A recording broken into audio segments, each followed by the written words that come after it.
There is a scavenger as well that is slowly making its way towards where Tingana is. So there you can see the hyenas have arrived. There's 2 of them, as well as the 3 leopards. So it's all going a bit chaotic. Now that hyena is going straight to where Hosana had his leg. There we go. And Hosana wouldn't have been able to crunch that down, but a hyena most definitely can. And there goes the hyena trotting off with its prize in the form of a carcass, or in form of a leg. Now you see, look how he's crouching down, waiting for the hyena to go past. Once the hyena's gone past, he pops back up again. Exactly the same behavior that Tingana displayed. Now Thamba, of course, doesn't have to worry because he's right up at the top, and so his sort of story is that he can just sit there and watch what goes on around him. He doesn't have to worry too much about all these different things that are happening. He can just sit and feed and take it very, very easy.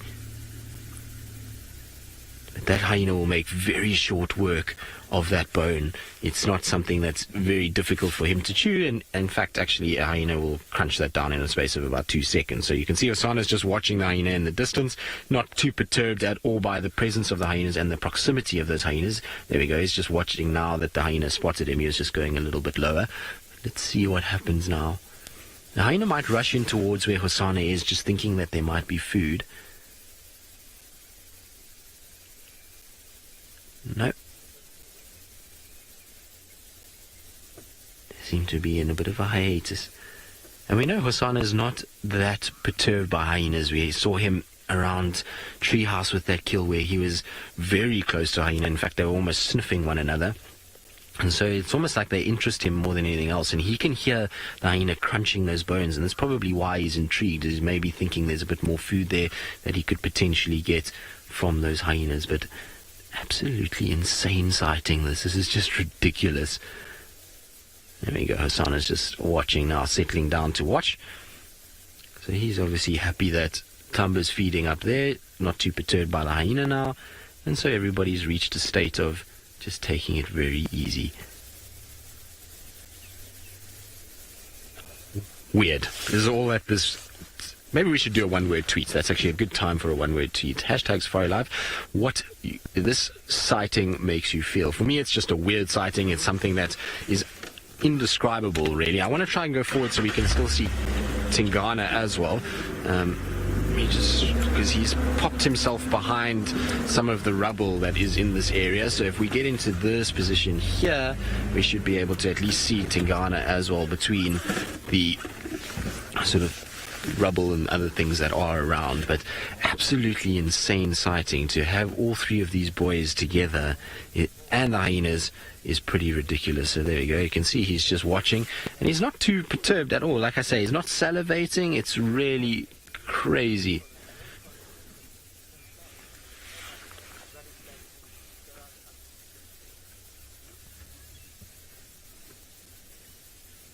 Osledriwe, you're asking, do smaller male leopards become nomadic as they get...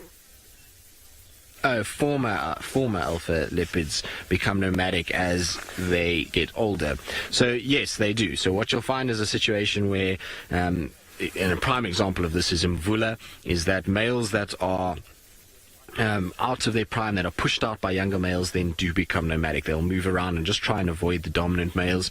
And so Mvula is the absolute best at that. He's able to get around and move around without actually pushing anybody else out, and without sort of making a scene and calling a scent marking, and he allows then Tingana and all these other males to move, and if he hears them, he just goes in the opposite direction. So they do become nomadic as they get older, much like a lion. If you look at the Matimba males in the lion world, how they've shifted and moved in their lifetime as bigger and younger males have pushed them out. So it shows you how these males work, and it's the exact same with leopard. As they get pushed around, they then become nomadic.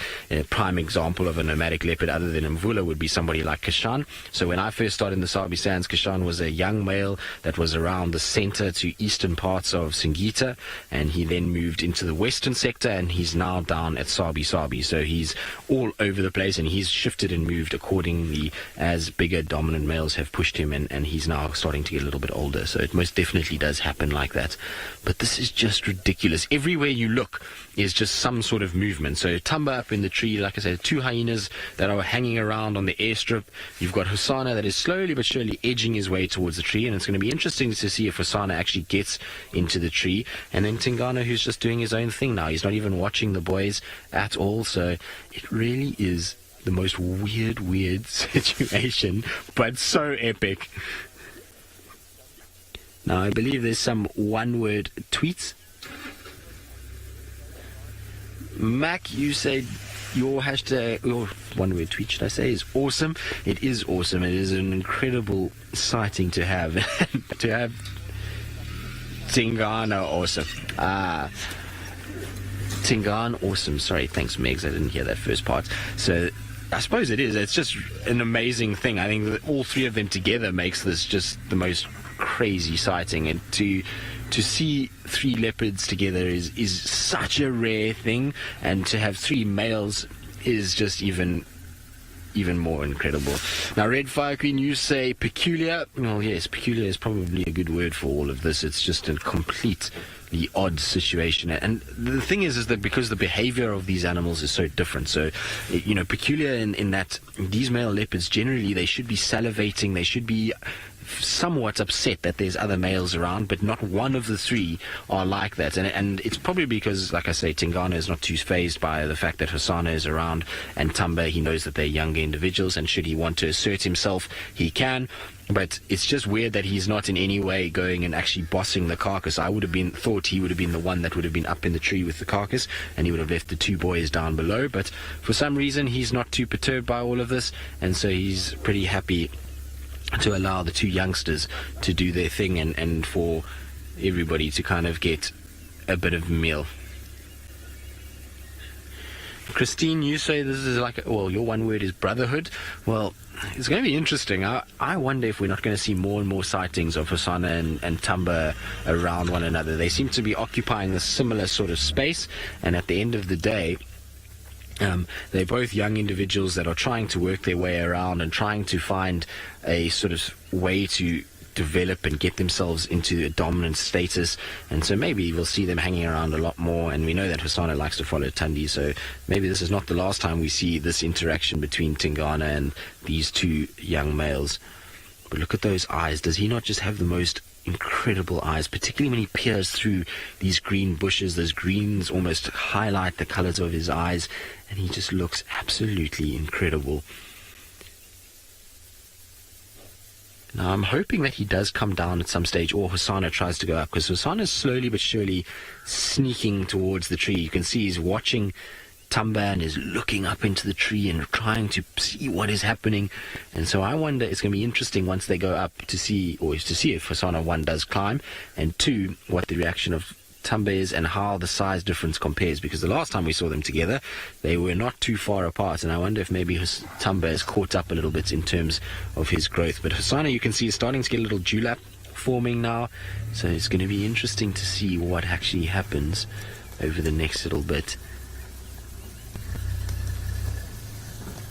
He's slowly edging towards the marula tree himself.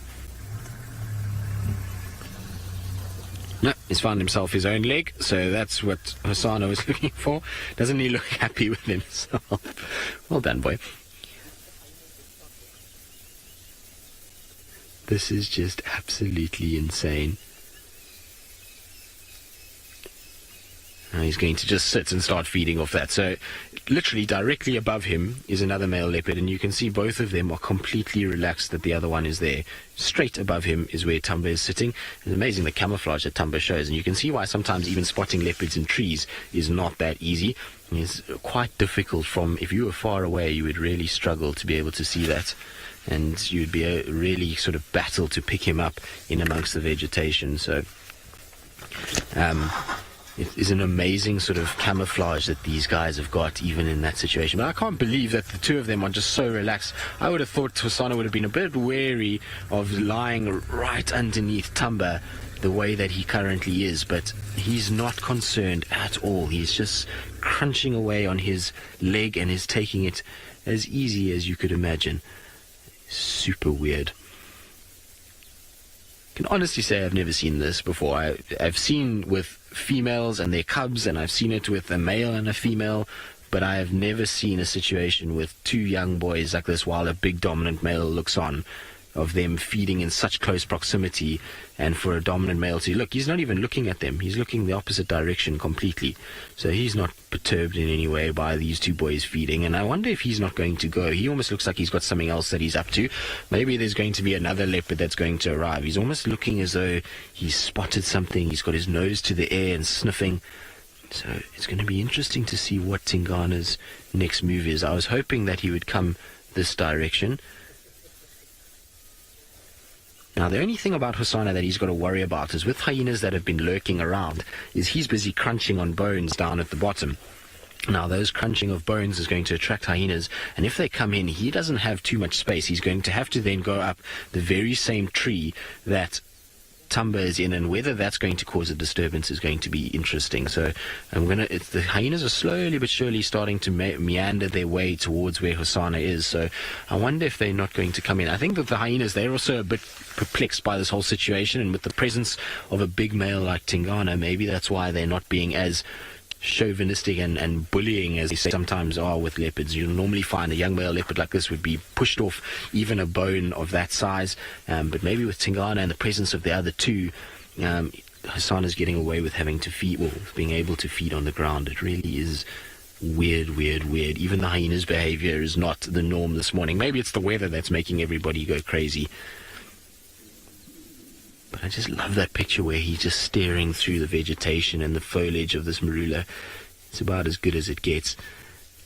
Now, in terms of food-wise, there won't be any left by this afternoon. I doubt that all three of these individuals will be here this afternoon, given that the weather is overcast and the food item is going to be pretty much finished fairly shortly. Thamba's just finishing up the last leg up that side, and we've got Hosana with the leg here, and we know the hyenas have carried off another leg. So I would imagine this afternoon that these guys might be split up. I would imagine it will be close by, but they will probably be split up and not lying in such close proximity, which is probably what should be happening and not what we're seeing right now. This is pretty ridiculous. Oh, there goes a piece that just landed on Hosana. So Thamba dropped a piece of skin that you can see Hosana's busy eating, and it landed on him, and he got an absolute fright. He almost jumped out of his skin as it landed on him, and now he's almost looking up as if to say, send some more down my way. This is just absolutely insane.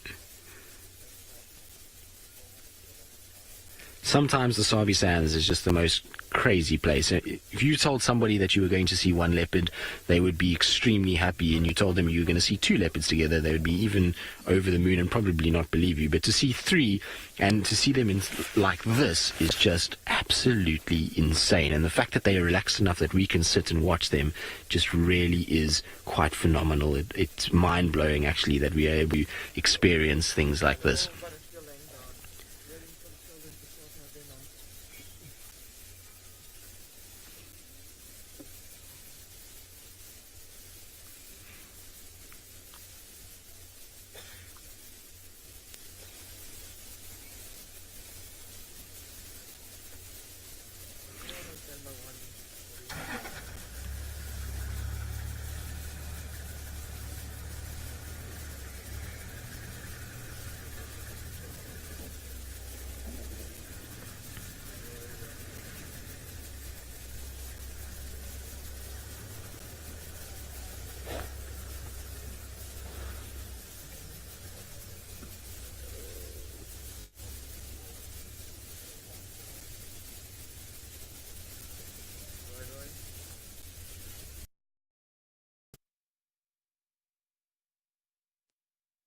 Insane.